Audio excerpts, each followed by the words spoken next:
आज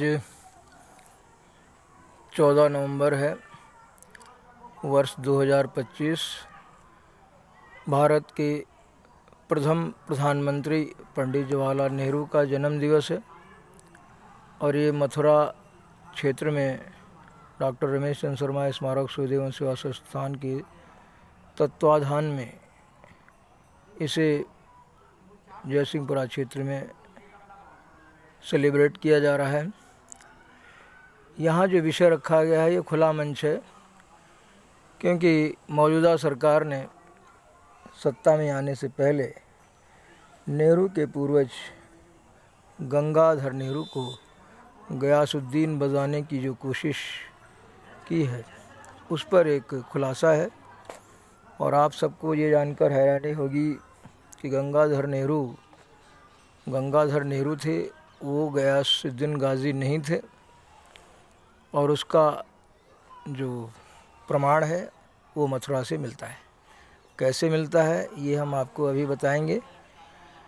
पहले थोड़ा सा पंडित जवाहरलाल नेहरू के बारे में हम चर्चा करेंगे कि पंडित जी का जन्म तो प्रयाग में हुआ, और लेकिन उसकी जो भूमिका है वो मथुरा में रखी गई। पंडित मोतीलाल नेहरू अपने दूसरे विवाह में जब कोई संतान के दावेदार नहीं हुए, हकदार नहीं बन पाए, या ऐसा सौभाग्य नहीं उनका बन पाया कि वो कोई संतान उनको उपलब्ध हो, तो वो जब दवा इलाज से वो हार गए तब वो दुआओं पर निर्भर रहने लगे। और ऐसी कई किंवदंतियाँ आपको नेहरू की भी बायोग्राफी है उसके बारे में आपको मिलेंगी। जैसे कि एमजे अकबर ने लिखा है कि मदन मोहन मालवीय उनको किसी बाबा के पास ले गए और बाबा ने देखा कि इनके जीवन में तो संतान का सुख है नहीं, और लिहाजा उसने जो है अपने प्राण छोड़ दिए, और वही आत्मा जो है पंडित नेहरू के रूप में जन्म ली। ये सारी बातें एमजे अकबर ने अपनी किताबों में लिखी हैं। और गुलजारी और BR नंदा साहब ने भी जिक्र किया इन सारी किंवदंतियों का जो सुनी गई थी, क्योंकि एक ऐसा व्यक्तित्व है जो गांधी के बाद में पूरे विश्व में भारत को लेकर के दूसरे नंबर पर था, और पूरी दुनिया ये उम्मीद लगाती थी कि who is after Gandhi and who is after Nehru in India. तो ये एक खुलासा है कि पंडित जवाहरलाल नेहरू के जन्म से पहले मथुरा में एक अनुष्ठान किया गया था, और वो अनुष्ठान जो है मथुरा में मारू गली है। मारू गली में बनकली चौबे जी एक पंडा हुआ करते थे, जो कश्मीरियों के पंडा कहे जाते थे। और जब मोतीलाल नेहरू हताश हो गए जीवन से, तो उन्होंने पंडित बनकली चौबे जी से भी ये प्रस्ताव रखा कि कैसे जो है हमें संतान की प्राप्ति हो। तो पंडित बनकली चौबे जी ने मथुरा से गोवर्धन मार्ग पर सतोहा एक गांव है, जहाँ पर कभी शांतनु जी से वो जुड़ा हुआ एक पौराणिक स्थान है, और भगवान बुद्ध का स्तूप सा भी लगता है। वहाँ पर लोग मनोकामना के लिए जाते हैं जिनको संतान नहीं होती है। तो उस सिलसिले में वो वहाँ अनुष्ठान कराया गया, और जब वो अनुष्ठान पूरा हो गया तो उसके बाद प्रयाग में पंडित जवाहरलाल नेहरू का जन्म आज के दिन 1889 में हुआ। जब ये अनुष्ठान पूरा हो गया और ये जब जन्म हो गया, तो एक जो संकल्प लिया था पंडित मोतीलाल नेहरू ने कि अगर उनको पुत्र प्राप्त हो जाएगा तो उसकी यादगार में वो मथुरा में कोई स्मारक, कोई मंदिर, कोई धर्मशाला बनवाएंगे। तो उन्होंने एक मंदिर का निर्माण कराया। आज भी वो मंदिर मौजूद है, और वो विश्राम घाट जब आप जाते हैं तो विश्राम घाट के पास में ही वो स्थान है जो पंडित मोतीलाल नेहरू के द्वारा बनवाया गया है, और वो पंडित जवाहरलाल नेहरू के जन्म की खुशी में बनाया गया। दुर्भाग्य से ये जो बात यहाँ कही जा रही है, इस बात का कोई उल्लेख नेहरू की किसी भी बायोग्राफी में नहीं है।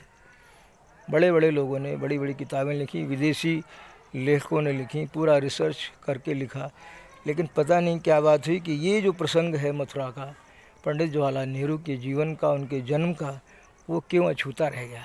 उस सवाल को डॉक्टर रमेश चंद्र शर्मा स्मारक शोध एवं सेवा संस्थान के तत्वाधान में कई वर्षों से उठाया जा रहा है और इस नाते इस वीडियो को शेयर करने के लिए भेजा जा रहा है ताकि एक सच्चाई से आप वाकिफ़ हों, क्योंकि नए विषयों की खोज, उनकी जानकारी प्रदान करना संस्थान का प्रमुख उद्देश्य रहा है। उस मकसद से ये वीडियो आपकी संज्ञान में लाया जा रहा है।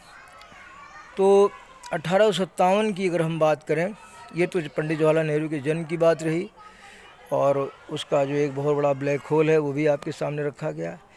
अब 1857 की अगर हम बात करें तो बंशीधर नेहरू से पहले गंगाधर नेहरू जो उनके बाबा थे, दादा थे नेहरू के, तो जब 1857 का जब गदर हुआ, क्रांति हुई, तो ये परिवार भी अपने जीवन की तलाश में आगरा की ओर आया था और आगरा आने से पहले मथुरा में इनका प्रवास हुआ था। मथुरा में इनके जो बेटे थे उनका विवाह भी दिल्ली में हो चुका था और लिहाजा उनकी जो सुहाग रात थी वो भी मथुरा में उसी मारू गली में, जो पहले तो जो स्मारक बनने से पहले जो उनके जो पंडा थे उन्हीं के यहाँ रुके थे, बनकली चौबे के यहाँ ही, और उसी समय उनका जो है वो मैट्रिमोनियल सेरेमनी, जो सुहाग रात जिसको कहते हैं, वो वहीं मनाई गई थी। इसका भी प्रमाण वहाँ के पंडा जो उनके वंशज हैं उनके पास आज भी मौजूद है और उसकी फ़ोटोग्राफ्स भी मौजूद है। फिर पंडित जवाहरलाल नेहरू का जन्म होने के बाद में उनकी माता ने जो है यहाँ कल्पवास किया 40 दिन का, और उन्होंने एक लेख भी लिखा कि ये बनकली चौबे मेरा पंडा है। उनको पढ़ी लिखी ज़्यादा नहीं थी और हमने यहाँ पे कल्पवास किया, ऐसा भी लेख जो बनकली चौबे के जो वंशज हैं उनके यहाँ मिलता है। तो 57 में ये परिवार दिल्ली से आगरा माइग्रेट होता है और गंगाधर नेहरू के नाम से एक अभिलेख अभी मौजूद है कि वो गंगाधर नेहरू यहाँ आए थे अपने पुत्रों को लेकर के। उस समय मोतीलाल नेहरू का जन्म नहीं हुआ था। जब मोतीलाल नेहरू भारतीय राजनीति में आज़ादी के आंदोलन में बहुत प्रमुख हो गए तो अंग्रेज़ों ने उनसे कहा कि हम आपके रिकॉर्ड को सुरक्षित रखना चाहते हैं, सरकारी रिकॉर्ड में हमें आपके विषय में ज़्यादा जानकारी नहीं है, तो बेहतर होगा कि आप अपने परिवार के विषय में कोई जानकारी जो है वो दें। तो पंडित जवाहरलाल नेहरू ने सरकार को लिखा कि जब मेरा जन्म हुआ था तो मेरे पिता की मौत हो चुकी थी और मेरे बड़े भाई बंशीधर नेहरू जो कि असिस्टेंट जज के पद से रिटायर्ड हैं और वो मौजूदा समय में मथुरा रहते हैं। मथुरा में मैं उनसे निवेदन करता हूँ जो वो इतिहास लिखेंगे वो इतिहास मैं आपको दे दूँगा। तो पंडित मोतीलाल नेहरू ने अपने पिता गंगाधर नेहरू की अनुपस्थिति में बंशीधर नेहरू जो उनके बड़े भाई थे उनसे निवेदन किया और उन्होंने ये इतिहास लिखा है। तो उसी इतिहास को पंडित जवाहरलाल नेहरू ने अपनी कलम से अमर किया। तो ये जो इतिहास पंडित जवाहरलाल नेहरू ने लिखा है ये बंशीधर नेहरू के द्वारा लिखा गया इतिहास है, जो उस समय मथुरा में रहा करते थे। और उस सिलसिले में इतने कश्मीरी यहाँ पर आ गए थे कि एक पूरी कश्मीरी गली जो है वो एक हो गई थी। आज कोई कश्मीरी वहाँ नहीं रहता है, लेकिन उस गली का नाम आज भी कश्मीरी गली कहा जाता है। ये पंडित जवाहरलाल नेहरू के इतिहास के विषय में बहुत फेमस है। मथुरा से उनका जो संबंध है वो भी उजागर करता है।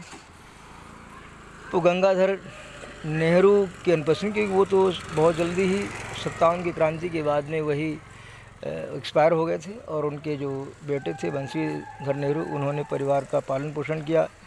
फिर उनके जो दूसरे भाई थे नंदलाल नेहरू वो खेतड़ी में महाराजा के अध्यापक हो गए, उनको पढ़ाने लगे।